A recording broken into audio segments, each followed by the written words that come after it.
जो चीनी नहीं खाता उसको शुगर नहीं हो सकती। ऐसा नहीं है, ये इट्स ए मिथ कि डायबिटीज और चीनी शुगर 50% लोगों को नहीं पता लगता है कि उनको शुगर है। Are Indians more prone to diabetes. उसको कहते हैं हम इम्प्रॉपर ग्लूकोज टॉलरेंस। हमें ये प्रॉब्लम हो रही है, हमें ये फील हो रहा है। One sugar should be done for every patient. Hi everyone, नमस्ते। Today we are going to discuss about something very important. एक ऐसा शब्द जो सुन के कई बार इंसान घबरा जाता है अपनी ज़िंदगी के बारे में, अपने लाइफ के बारे में, अपने हेल्थ के बारे में, विच इज़ डायबिटीज़। और जब हम डायबिटीज़ सुनते हैं तो हमें हमेशा ये लगता है कि चीनी खाना बंद, चीनी और हर मीठी चीज़ खाना बंद। आज हम बात करने वाले हैं इस टॉपिक के बारे में with doctor Anil Gomber, a senior consultant and director diabetes who's dealing with diabetic patients every day. First of all, sir, how are you? Hello Sumati, thank you very much for calling me here on the topic of diabetes and very important lifestyle problem. आप मेरे से जो भी पूछेंगे मैं उसका एक आपको आंसर देना चाहूँगा। डायबिटीज़, मधुमेह, शुगर, ये सारे एक ही पार्ट हैं और हमारे इस पार्ट ऑफ दिल्ली में और रादर पूरी इंडिया में बहुत डायबिटीज़ है, शुगर बहुत है। अब शुगर के बारे में अगर आप पूछना चाहेंगे कि शुगर किसको हो सकती है, तो ये एक आपने बहुत पहले मेरे से पूछा था कि जो चीनी खाता है उसको शुगर हो सकती है, जो चीनी नहीं खाता उसको शुगर नहीं हो सकती। ऐसा नहीं है, ये इट्स ए मिथ कि ये जो शुगर नहीं खाता है उसको शुगर नहीं हो सकती। डायबिटीज मेलाइटस जो हम नॉर्मली कहते हैं, it's is type 2 diabetes basically, and we are having many types of diabetes, but normally आजकल हम ये माना जाता है विद डेफिनेशंस कि type 1 and type 2 diabetes. Type 2 diabetes normally 95% present होती है all over the world and almost 5 to 6% is type 1 diabetes. Type 1 diabetes का अभी आप मुद्दा नहीं लेंगे, that is an auto immune disease, basically बच्चों में देखा जाता है और अप टू 25 ईयर्स तक मैक्सिमम वो देखा जा सकता है।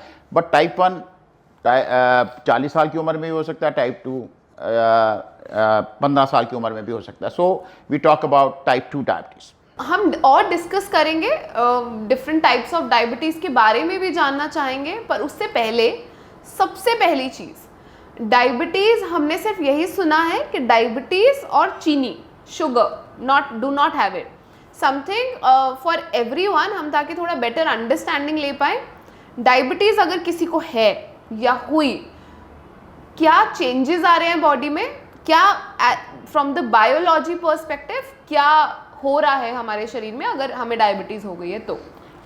सुमति, बहुत अच्छा क्वेश्चन है कि आपको कैसे पता लगेगा कि डायबिटीज़ किसी पेशेंट को है या किसी को ऑलरेडी है।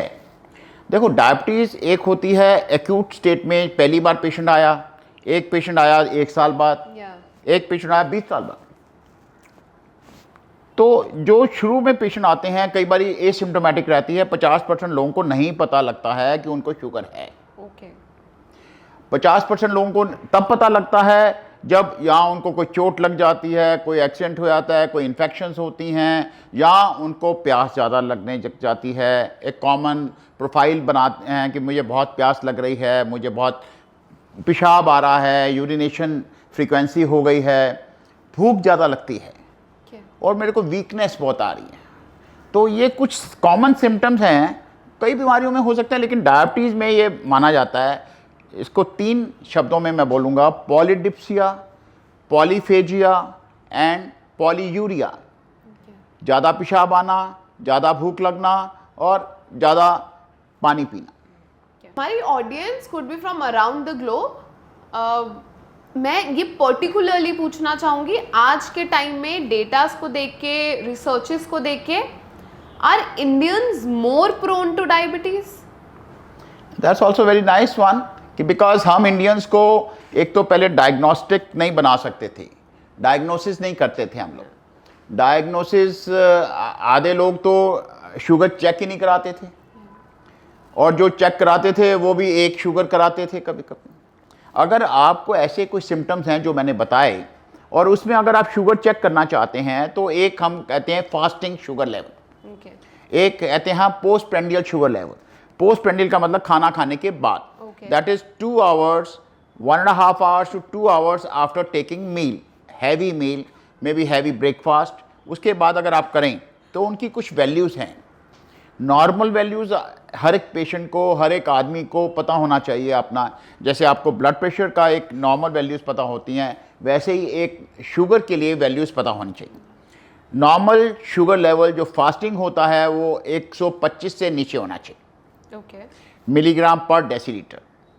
खाना खाने के बाद 145 से नीचे होना चाहिए, Okay. 145, right? If it is less than this, then at least for 2 readings, अगर आपका कम है तो आप ये कह सकते हैं कि इनको शुगर नहीं है। इसके साथ एक और पैरामीटर माना गया है which is what is called diagnosis, थोड़ा सा चेंज हो जाता है, glycosylated haemoglobin, that is HbA1c। ये एक जो इम्पॉर्टेंट इशू है कि ग्लाइकोसाइलेटेड हीमोग्लोबिन क्या होता है। एक बात, एक ये टेस्ट है, ब्लड का टेस्ट है। ब्लड के टेस्ट में जैसे हम फास्टिंग और पीपी दोनों ब्लड लेते हैं, उस टाइम पे हमें एक ग्लाइकोसाइलेटेड हीमोग्लोबिन के लिए एक अलग ब्लड लेना पड़ता है थोड़ा सा।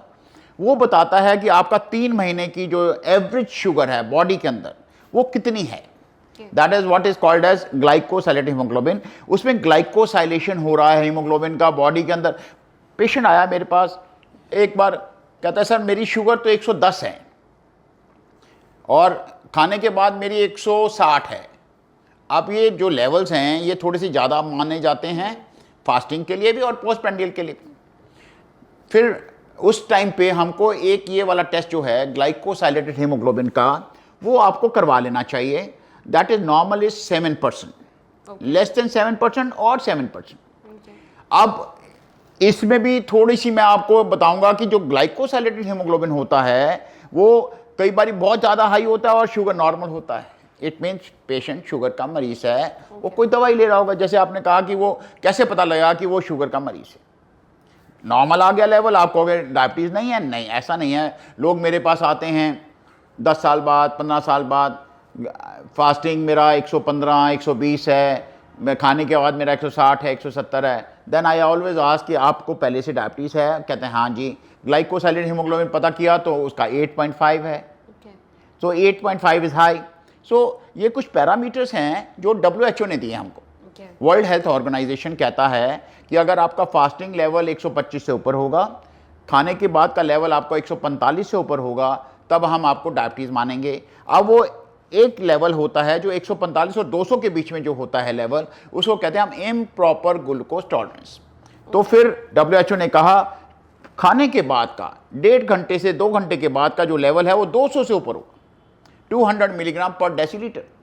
अब 200 मिलीग्राम पर डेसीलीटर कम से कम 2 रीडिंग होनी चाहिए आपके पास। फास्टिंग की 2 रीडिंग होनी चाहिए आपको आज 125 से ऊपर, खाने के बाद की 2 रीडिंग्स होनी चाहिए 200 से ऊपर। तो आपको according to the WHO classification, according to any association, American diabetic association जिसको हम मानते हैं, एक बहुत अमेरिकन डायबिटिक एसोसिएशन एक डायबिटीज़ की बड़ी इंपॉर्टेंट बॉडी है ऑल ओवर द वर्ल्ड, वो हमें ये पैरामीटर्स बताती है कि 200 से ऊपर होगा तो आपको डायबिटीज़ है।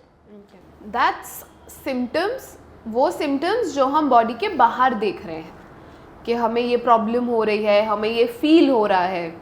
मैं एक बार अपने पहले सवाल पे दोबारा जाऊंगी कि हमारी बॉडी की एनाटॉमी क्या है, हमारे बॉडी के अंदर क्या चल रहा है जब हमें डायबिटीज़ हो रही है, एज इन जो हमें दिख नहीं रहा है, तो अंदर क्या हो रहा है।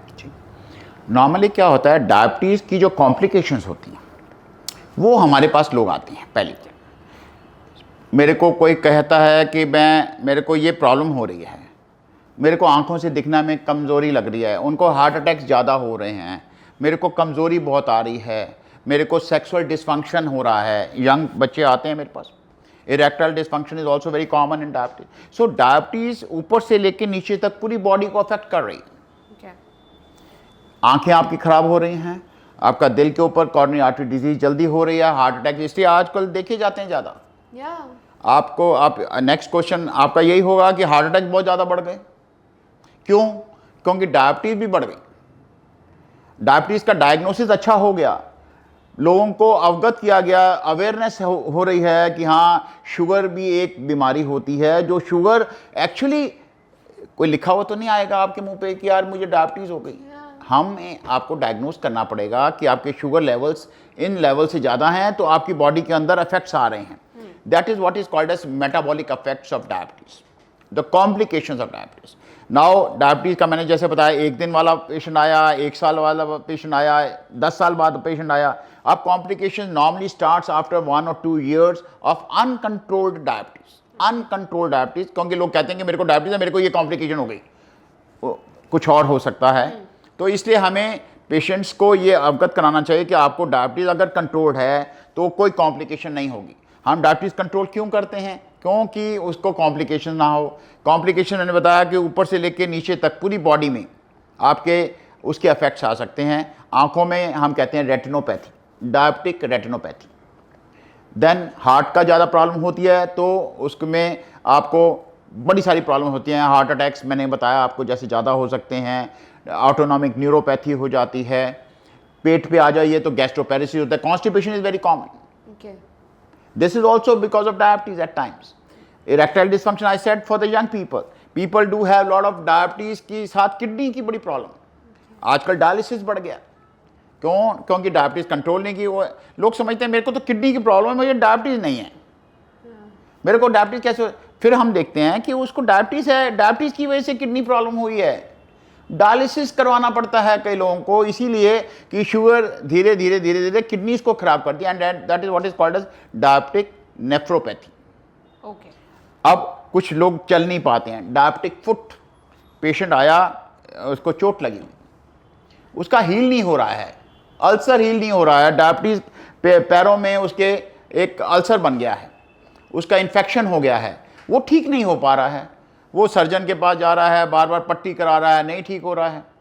तो हम ये कहते हैं कि आप पहले अपनी डायबिटीज़ चेक कराएं। कहते हैं इसका क्या मतलब है डायबिटीज़? सो लोगों को अवेयर कराना पड़ेगा आपको कि diabetes can affect anything anywhere in the body. Diabetic foot कहते हैं उसको। वो कई कारणों से होती है। डायबिटिक न्यूरोपैथी से की वजह से हो रहा है। वो नसें खराब हो जाती हैं, पैरों की नसें खराब होती हैं, वो पैरों में चलने में उसको पता नहीं लग रहा।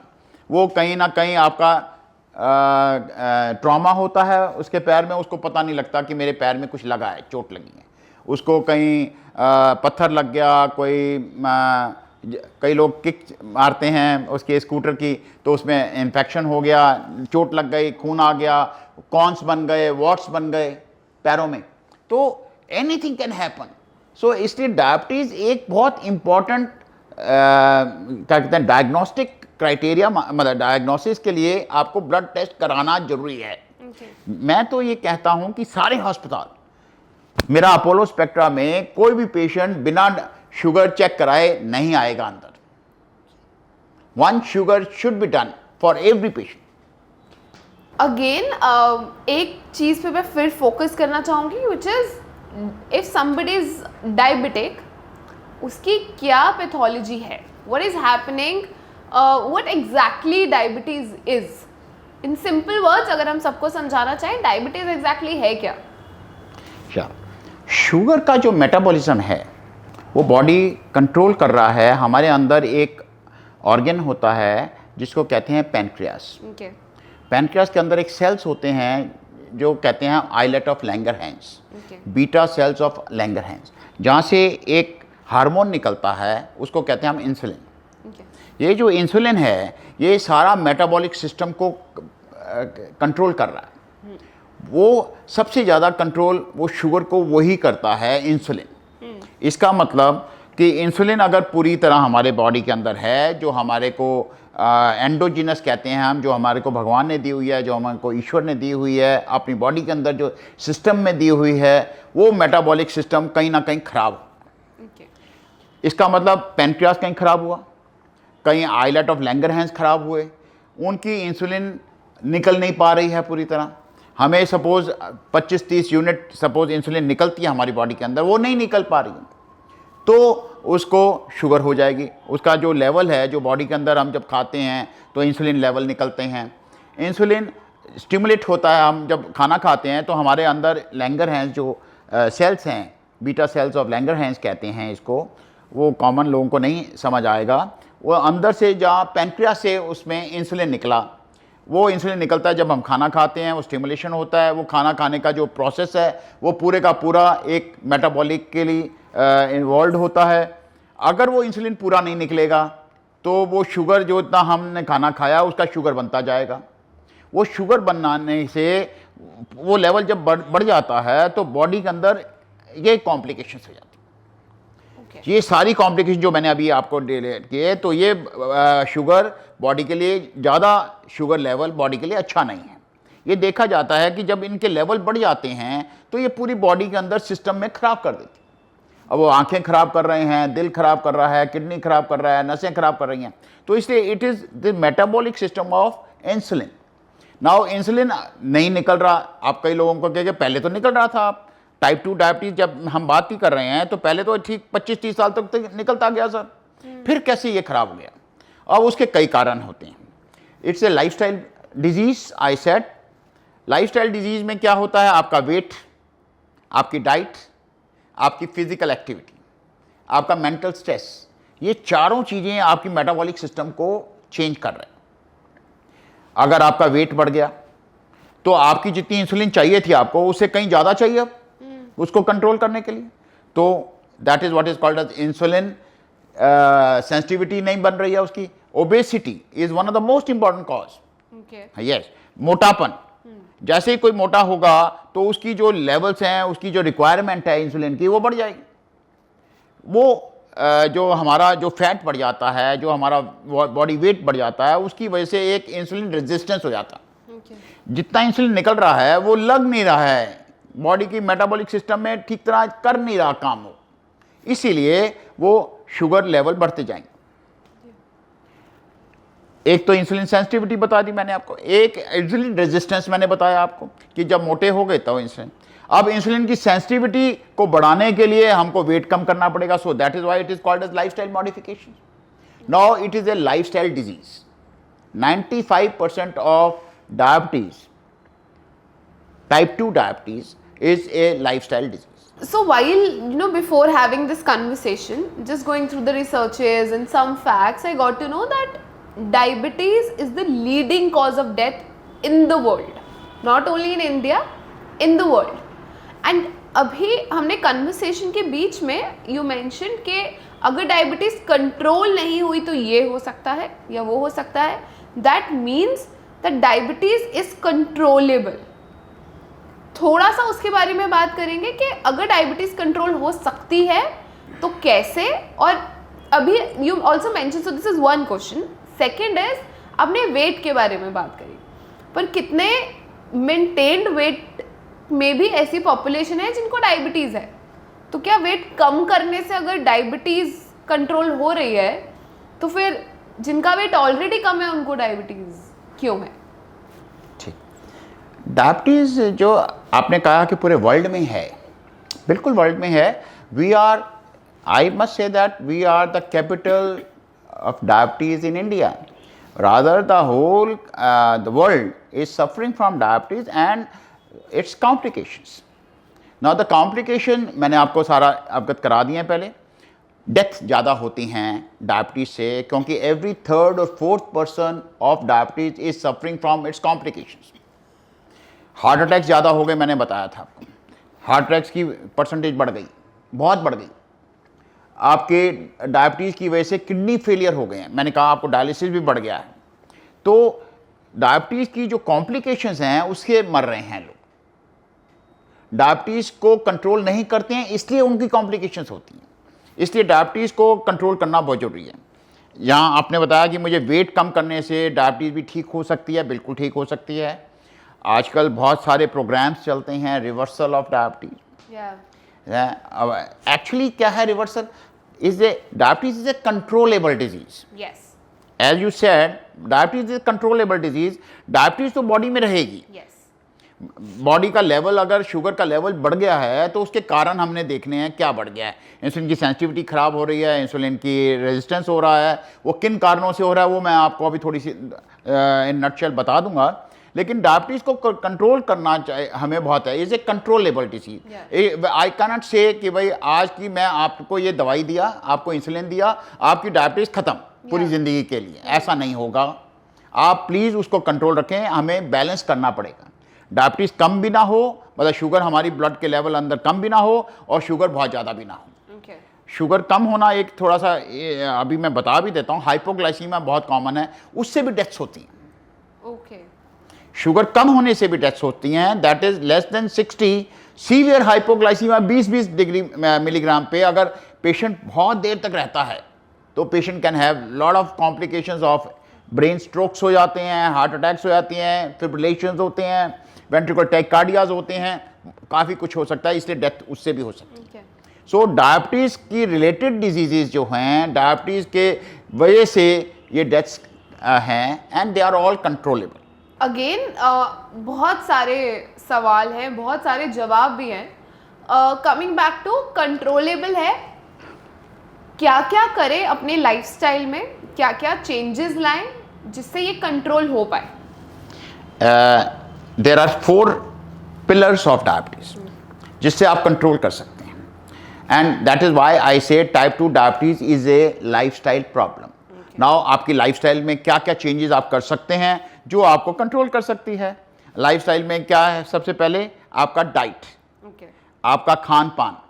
आपका खान पान ऐसा होना चाहिए कि आपको जितनी कैलोरीज चाहिए, अब आपका वेट ठीक है, मैं कहूँगा कि आपका वेट इतना ही ठीक रहे, हो सकता है मे बी 10 साल के बाद आपका वेट इससे डबल हो जाए, तो इसका मतलब आपकी जो इंसुलिन अंदर जो मिल रही थी आपको, अब आपको डबल चाहिए इंसुलिन। बात तो ये तो बहुत कॉमन सी चीज है कि diet is a very important factor of your diabetes. Diet ज़्यादा करने से कई लोगों को ओबेसिटी बहुत हो रही है, वेट बढ़ जाता है, मोटापा जिसको कहते हैं हम, मोटापा बहुत आ गया है।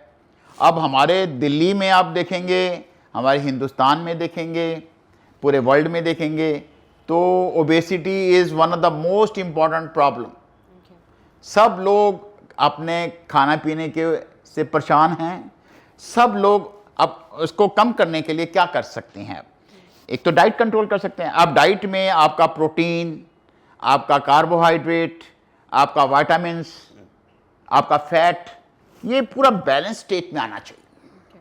अब वो बैलेंस स्टेट क्या है? There comes the role of a dietitian, there comes the role of therapeutic cooking. एक आलू पूरे वर्ल्ड में खाया जाता है, उस आलू की वैल्यूज़ अलग अलग हैं सब जगह, उसको हम कहते हैं ग्लाइसीमिक इंडेक्स। उसमें उस आलू से हमको कितनी शुगर मिलेगी?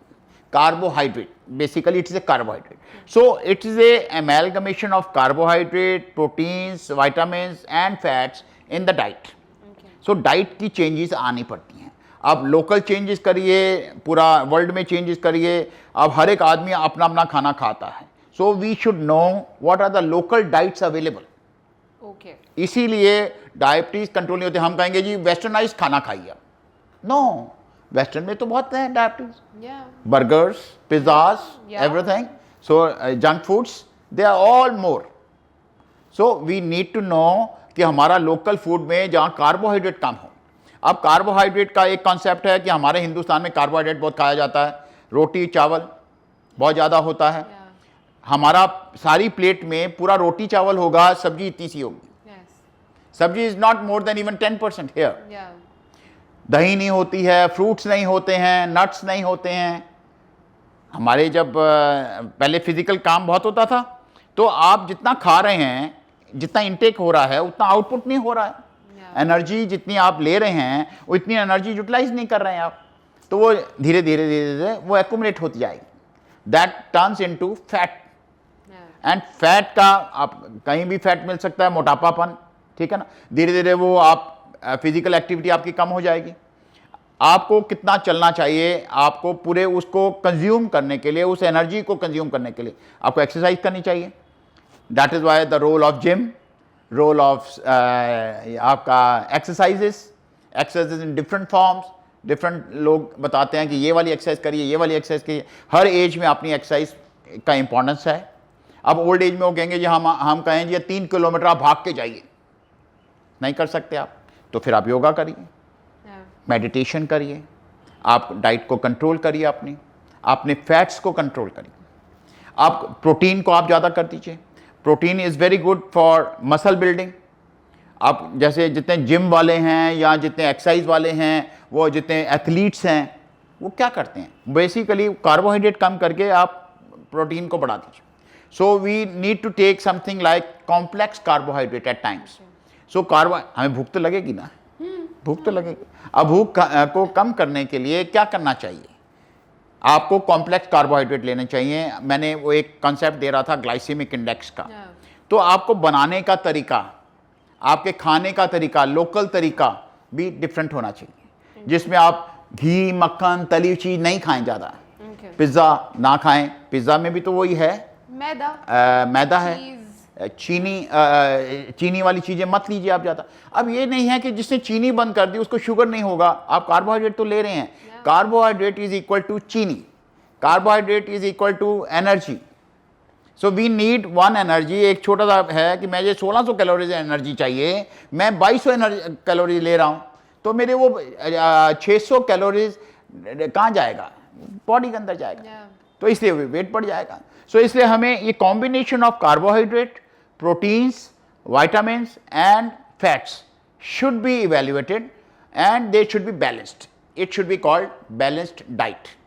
What we say is balanced diet. आप कहीं भी चले जाएं, अमेरिका चले जाएं, यूरोप चले जाएं, इंडिया में आ जाएं, पाकिस्तान चले जाएं, आप एशियन कंट्रीज में चले जाएं, it should be a complex carbohydrate, it should be good amount of protein. Mediterranean में जहाँ पे कार्बोहाइड्रेट नहीं खाया जाता है वहाँ पे डायबिटीज़ कम है। To go ahead with, एक चीज़ that I was reading that every year हम लोग एक थीम देते हैं कंट्री में डायबिटीज़ को।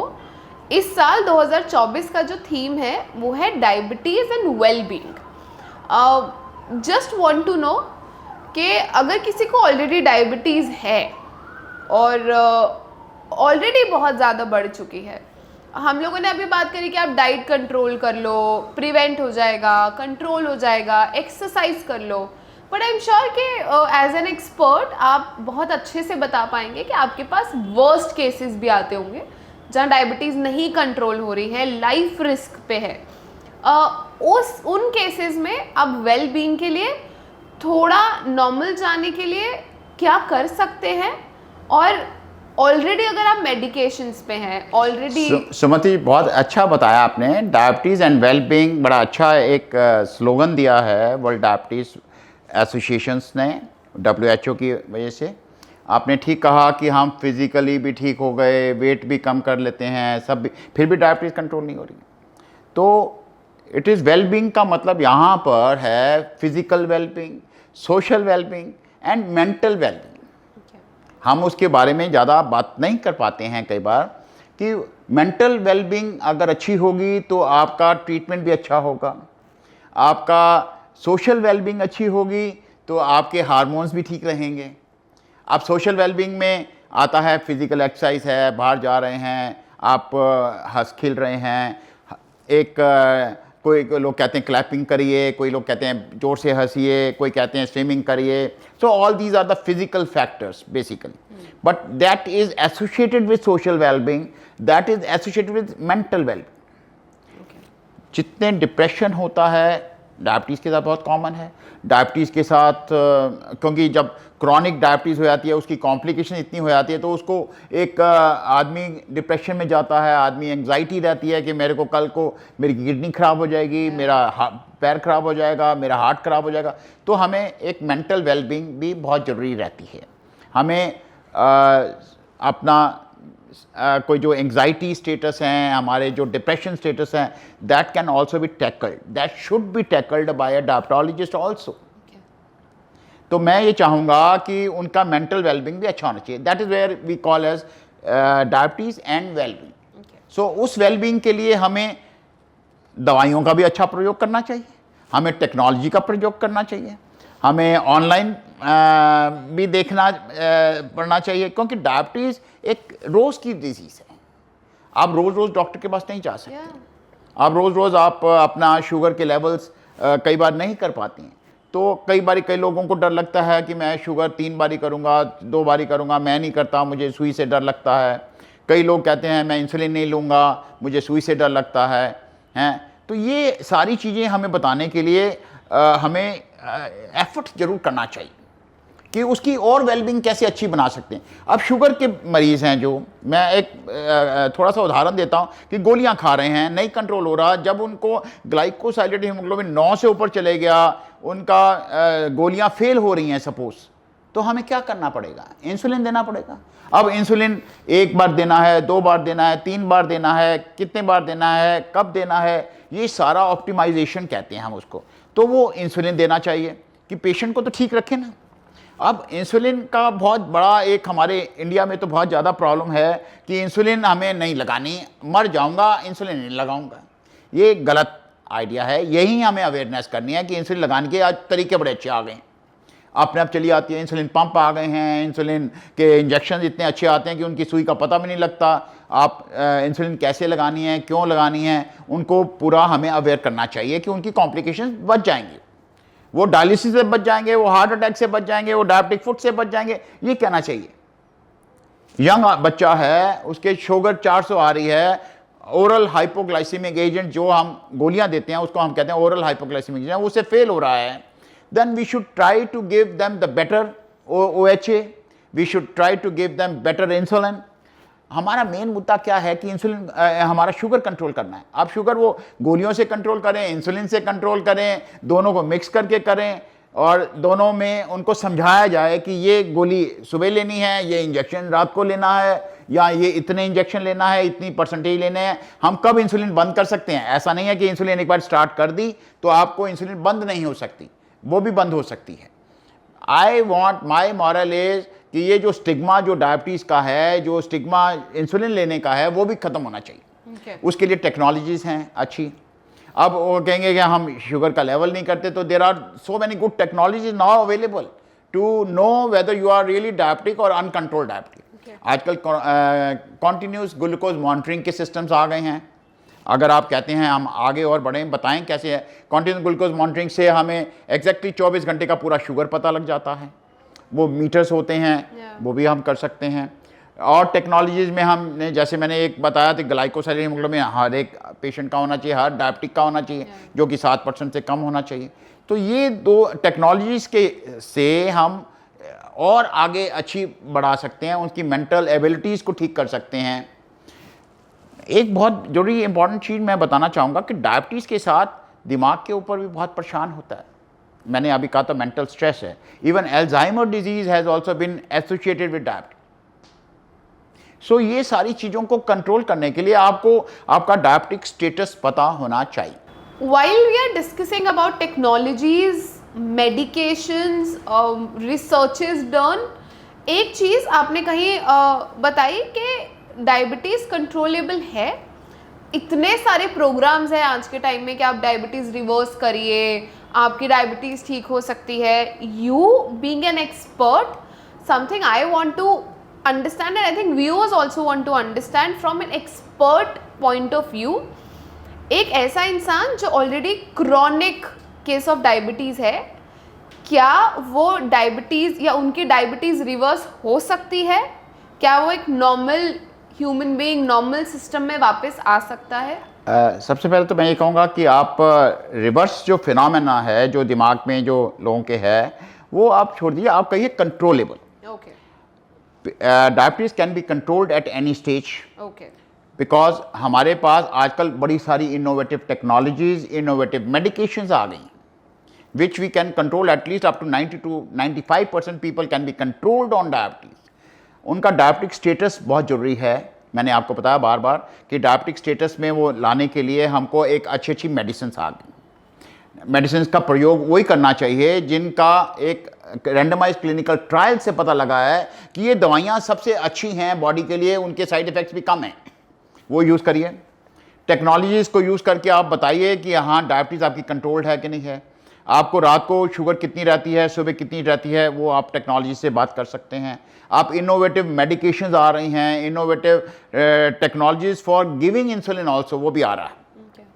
तो मेरा मेन एम है कि आपका शुगर का जो लेवल्स हैं वो 80 to 120 के बीच में, fasting postprandial level should be less than 180 any time of the day, any time of the anywhere in the world. If your levels are good, glycosylated hemoglobin less than 7%, आपका M होना चाहिए glycosylated hemoglobin मुझे 7% से नीचे लाना है. और on the whole there are 4 things: diet, exercise, mental stress and comorbid conditions. Comorbid condition में जैसे कि ब्लड प्रेशर है, किसी को गठिया जोड़ है, साथ में किसी को आंखों की तकलीफ है, किसी को किडनीज की प्रॉब्लम है, तो वो आपको कोमॉर्बिड कंडीशंस, अस्पतालों में पेशेंट आते हैं, बड़े सारे एडमिट होते हैं किडनी की वजह से, लेकिन उनको डायबिटीज़ है, कई लोग हार्ट अटैक की वजह से हो रहे हैं, डायबिटीज़ है. तो diabetes to be taken as a very serious matter. Diabetes हम तो मानते हैं कि diabetes is equivalent to myocardial infarction, heart attack. यही सुनने में आता है, ये हम समझे आज की कन्वर्सेशन से कि डायबिटीज और शुगर बिल्कुल पैरेलल है, पर क्या चीनी सही में जहर है या एक डायबिटिक इंसान मिठाई का स्वाद नहीं ले सकता है? नहीं, ये बिल्कुल गलत है. मैं कोई भी डायबिटीज़ को मना नहीं करता हूं कि आप शुगर नहीं ले सकते, आप मीठा नहीं ले सकते. मेरा मतलब ये है, यहाँ आप थोड़ा सा ये रहता है कि मीठे का मतलब है कार्बोहाइड्रेट. मैं बार बार इसलिए कहता हूं पेशेंट से, मीठा आप ले सकते हैं, मैंने कभी मना नहीं किया, आप फ्रूट्स के हिसाब से ले लीजिए जिसमें शुगर कम है. ग्लाइसेमिक इंडेक्स की बात आ जाती है. फिर ये थोड़ा सा और आगे बढ़ेंगे तो आपको ये पता होना चाहिए कौन कौन से फूड्स में शुगर्स कम है. हर फूड में शुगर होती है. चीनी ना खाने से नहीं शुगर हो सकती ऐसा नहीं है. तो इवन आजकल तो हम नॉन स्वीटनर्स भी देते हैं. Sweeteners are quite safe also. आप स्वीट डाल दीजिए थोड़ा सा. आप ये क्या कहते हैं, शुगर के जो पत्ते आते हैं, कई लोग पत्ते थे stevia. Stevia is very good for as a मीठा करने के लिए. तो मैंने किसी को मना नहीं किया कि ये खाना नहीं खाना, ये खाना नहीं खाना, ये खाना नहीं खाना. आप सब कुछ ले सकते हैं, बट इसको बैलेंस करिए. बैलेंस करने में आपको कार्बोहाइड्रेट और प्रोटीन्स के बारे में आइडिया होना चाहिए, आपको फैट्स के बारे में मालूम होना चाहिए कि कौन सी चीज़ से उनका शुगर बढ़ता है. सो इसलिए मैंने कहा लोकल फूड्स को आप देखिए. आलू, आप कहेंगे आलू कचालू नहीं खाना, ऐसा नहीं है. मैं सबको कहता हूँ आलू कचालू भी खा सकते हो, लेकिन उनके बनाने का तरीका है. एक फ्रेंच फ्राइज है और एक आलू सूखा आलू है, बहुत फर्क पड़ जाता है. Bringing you the right information from the expert. अगर आपके आसपास you have any diabetic patient who might be in the very early stage or chronic, कोई भी ऐसा इंसान जो इस समय हमें सुन रहा है, देख रहा है, कोई उसके आसपास ऐसा पेशेंट है जो डायबिटिक है और वो उनका ध्यान रखना चाहता है, या खुद अर्ली स्टेजेस में है या चाहता है कि उसे डायबिटीज़ ना हो, कुछ ऐसे टेक अवेज आज के इस पूरे कन्वर्सेशन से, बातचीत से, जो अपने व्यूअर्स के लिए दे सकते हैं? First take away is accept that you are having diabetes. Acceptance is very important. जब आपने एक्सेप्ट कर लिया कि मुझे डायबिटीज़ है, तो उसको कंट्रोल आप करने की कोशिश करेंगे. जब आप कहेंगे ही नहीं मुझे डायबिटीज़ है, मैं तो सब कुछ खाता हूँ, हमारे बहुत कॉमन है, नहीं नहीं मेरे को कुछ नहीं है, वो एक बारी बढ़ गई थी, कोई बात नहीं. तो मेरा टेक अवे ये रहेगा, पहले एक्सेप्ट करिए अपनी बीमारी को और उसके साथ आप उसको सॉल्व करिए. आजकल ये नहीं है कि एक बार डायबिटीज़ हो गई तो आप मर गए, आपको एक बार इंसुलिन लग गया तो मर गए, ऐसा नहीं है. ये सब मिथ्याओं को आप निकालिए अपने दिमाग से और ये कहिए कि मैं नया टेक्नोलॉजी, नई मेडिसिन, नए खोज के हिसाब से मैं उस शुगर को कंट्रोल करूँगा. सो अगेन आई से from 10 years to 90 years, diabetes can happen with anybody. So we need to see your diet, we need to see your exercise, physical activity, and we need to see your mental stress and strains. These 4 things पे आप अगर focus करेंगे तो diabetes नहीं हो सकती, diabetes control हो सकती है. What we say diabetes control means reversal of diabetes.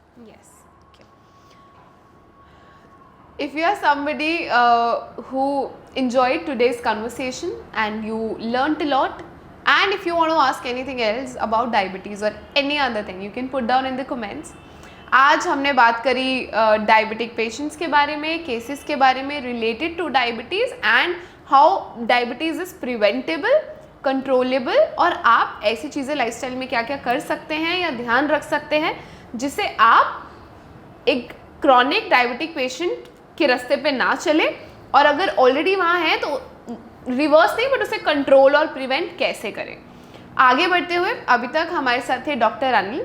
अगर आप कुछ भी इंफॉर्मेशन चाहते हैं राइट एक्सपर्ट्स से चाहते हैं तो you can reach out to Apollo Spectra hospital helpline and you will find the right experts, right doctors, right advice coming from the experts. With that thank you so much for joining in. हम फिर लौटेंगे आपके लिए एक और episode के साथ, बहुत सारी नई इन्फॉर्मेशन के साथ एंड और बहुत इंटरेस्टिंग टॉपिक के साथ। तब तक देखते रहिए and keep subscribing if you want to get a lot of information and you want to learn more. Thank you so much. नमस्ते।